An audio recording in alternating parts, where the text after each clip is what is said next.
The story of Adam and Eve represents the stages of human development. In the beginning, Adam and Eve were children, not knowing good from bad, not knowing why they had different genitalia or what their purpose was. Now, God is considered to be their father, and their father said, "Do not eat from the fruit of the tree of knowledge which is in the middle of the garden." What does it mean, tree of knowledge? Our first clue is in Genesis 4. And Adam knew Eve his wife, and she conceived. If the garden represents the human body, then the middle of the garden is the belly, where conception happens due to sexual activity.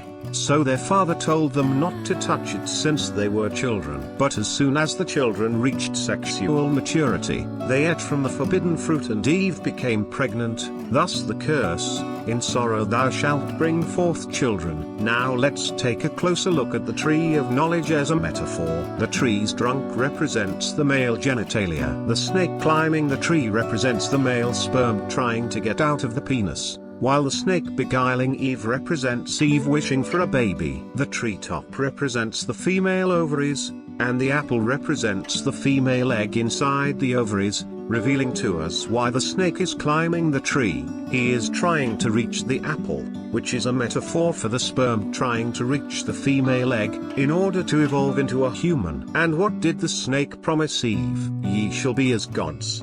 In other words, you will be parents to a child, just as God is your parent. And how was the snake punished for reaching the egg? "Upon thy belly shalt thou go," just like a baby.